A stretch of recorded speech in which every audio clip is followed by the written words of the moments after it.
Alabama center Charles Bediako had his attempt to be reinstated and get a restraining order to continue to play at Alabama revoked by a judge in Alabama, Tuscaloosa.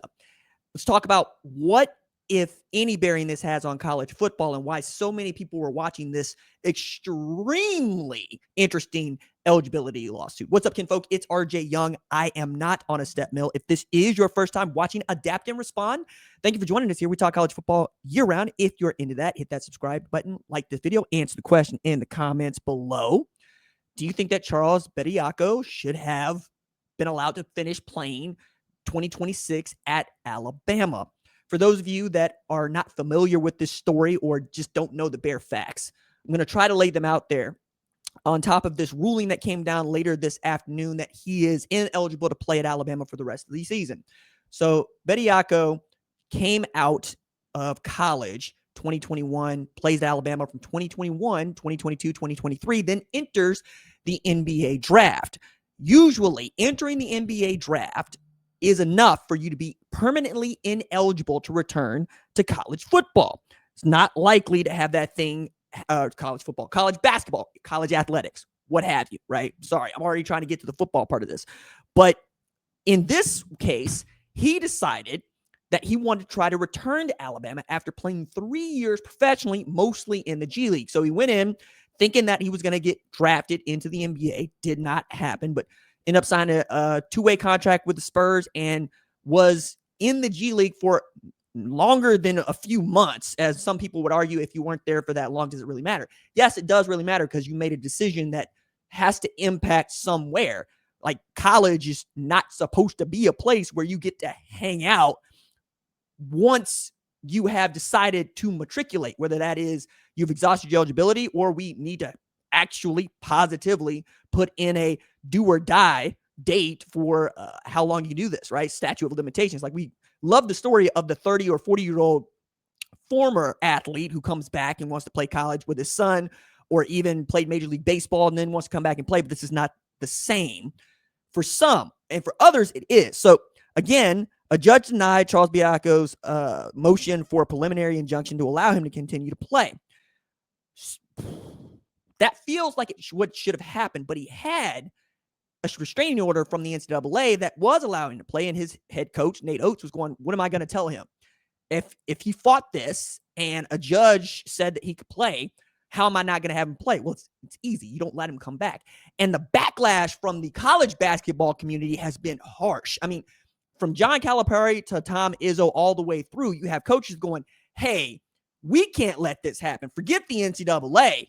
What are we doing, right? You get 5 years to play 4. If you decide to leave after 1, 2, or 3, that's it. We're done here. And Calipari, who was the king of one and dones, knows a thing or two about the talent.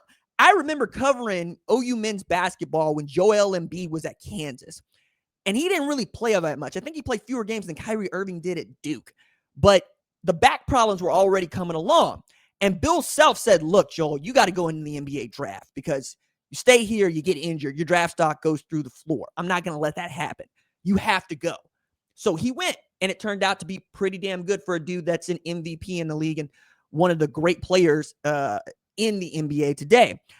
I think as we're still looking at this, the reason I wanted to talk about it now as opposed to later or even sooner is because I wanted to see how this might go as judges look at it, and if this is the recourse that we actually wanted to go. Remember, Joey Aguilar is supposed to get another hearing February 13th about his eligibility at Tennessee. He'll be 25 in June, but he's fighting the fight that Diego Pavia fought and won, which is to say, I don't think that my junior college experience should count toward my FBS experience. Now, it's all NCAA experience. If Joey Aguilar had played 2 years in NAIA or FCS, it would count the same as JUCO, or if he played all 4 years at a Power 4 level. Then all of this also comes around the COVID year, right? Many players got the extra COVID year, right? They got an extra year of eligibility because it was just a screwed up year for everybody involved. All of us that survived it, we would rather not go back to it, and we would like to forgive it. Like, we even have a hard time talking about the win-loss records for everybody but Alabama, right? In 2020, Alabama goes 13-0 and wins the national championship. And I still think that's one of the greatest college football teams of all time. And also one of the great COVID stories of 2020, if in fact it went the way it went, which is say players didn't really test positive. Like they didn't do that. Nick Saban did, but not the players. And they ended up playing for and winning the national championship. So how will this influence college football? I think the NCAA made this a 100% priority. And you've had Greg Sankey at the SEC say, hey, look, I'm in support of the NCAA on this. I don't think that Charles Bediako should be able to play college basketball after playing 3 friggin' years of professional basketball, okay? And then you got the NCAA itself with Charlie Baker leading the charge going, this is not what we're supposed to be doing. And the NCAA has largely lacked teeth because, yes, there are rules, but if you can't enforce them, who the hell cares? And then Tom Mars has basically made a cottage industry out of suing the NCAA for the opportunity for players to play, right? He is at the front of Trinidad Chambliss's lawsuit that is making its way through Mississippi State Court, and famously was the guy that got Justin Fields eligible to play at Ohio State, and saw how that went for Ohio State. And he continued to do things like that along those lines. What felt different, though, is Tom Mars was really attacking rules that, frankly, are stupid, and or he could find a way to demonstrate that his player deserved this opportunity to play this year, right?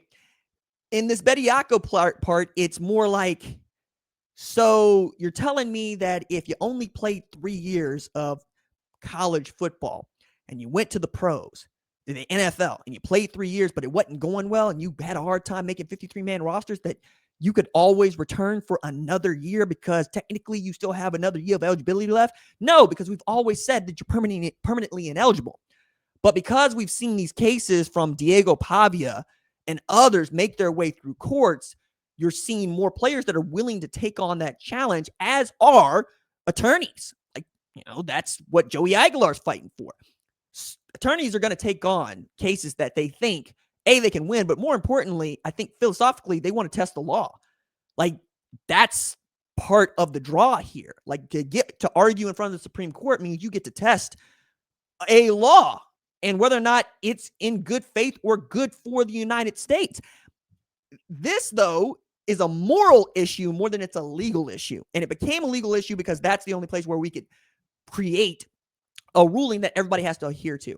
And I think that is why college football, college athletics in general have been largely legislated through the courts, because we can't agree on what is and isn't. Mostly because if it's got something to do with our players, we usually think, hey, our guy should be allowed to play. Everybody else would go, no, that's not fair. Why are you all of a sudden in support for this because it's your player? This feels partisan. It is, right? I don't expect that to change. I really don't. I expect people to have rooting interests. But if we can't agree that there has to be a big bad that says, no, like a white hat referee, you can't do that, and yell at the referee, then this is going to get really out of hand really quickly. And I don't think that's what anybody wants to do.